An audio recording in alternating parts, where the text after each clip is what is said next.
Bonjour et bienvenue à cet atelier qui vous aidera à numériser une signature manuscrite pour en faire une version numérique utilisable avec Adobe Acrobat. Pour numériser une signature manuscrite, nous pourrons procéder avec l'un de ces moyens, soit avec un photocopieur muni de la fonction numériseur, ou encore avec un téléphone cellulaire et l'application Photo, ou encore avec OneNote et la fonction tactile. Nous pourrons ensuite convertir en fichier PDF et utiliser la signature avec Adobe Acrobat pour faire une signature certifiée. Allons voir de façon concrète comment utiliser chacun de ces moyens.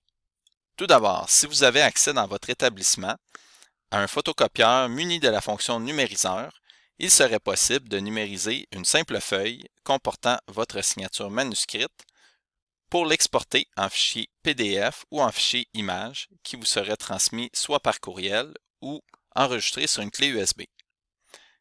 Comme les appareils diffèrent d'un endroit à l'autre, je vous invite fortement à consulter votre soutien technique ou le service informatique qui pourra vous assister dans cette procédure.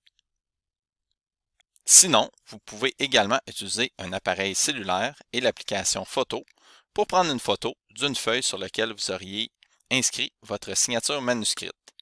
Quelques conseils au niveau de l'éclairage et au niveau du contraste. Assurez-vous d'avoir un bon éclairage et d'utiliser un crayon qui contraste bien avec la feuille et de respecter un trait assez large. Une fois la photo prise, vous pourrez vous l'envoyer par courriel et poursuivre dans les prochaines étapes. Sinon, vous pouvez également utiliser l'application OneNote sur une tablette ou un ordinateur muni d'un écran tactile. Voici comment faire. Dans OneNote, je me dirige dans le menu Dessin. Par la suite, je vais pouvoir choisir la fonction Dessin tactile et choisir le stylo de mon choix avec la bonne pointe pour ensuite utiliser mon doigt ou un stylet pour écrire ma signature.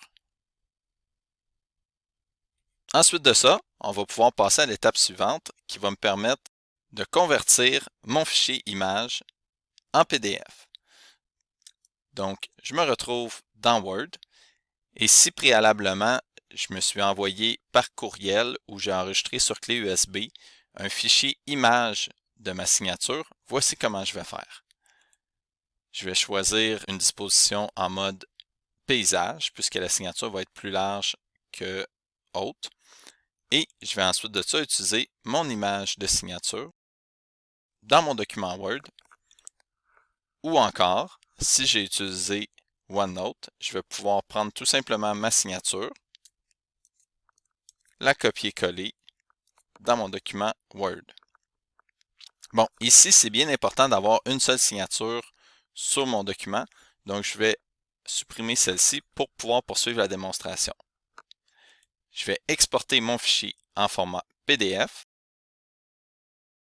et je peux garder le titre par défaut, Doc 1 ou encore la renommée à mon choix. Donc je vais l'exporter. Et maintenant, j'ai un document PDF qui comporte ma signature. Il ne me reste plus que d'ouvrir mon application Adobe Acrobat pour pouvoir utiliser la signature à l'endroit prévu. Pour la signature certifiée, on se rappelle, c'est dans Préférences. Je vais aller choisir Création et aspect. Je vais aller cliquer sur Autres. Je vais ensuite choisir le profil sur lequel je souhaite appliquer cette signature manuscrite, si j'en ai un que j'avais préalablement créé. Je vais choisir Modifier, s'il existe déjà, et je vais aller cliquer Image importée pour enfin sélectionner. Là, il le trouve tout de suite, mais je pourrais aller parcourir et trouver le fichier dans lequel se trouve ma signature. Une fois que c'est fait, elle va être ajoutée automatiquement pour ma signature numérique. Donc, en espérant que cette démonstration pourra vous aider à utiliser la signature numérique certifiée dans Adobe Acrobat.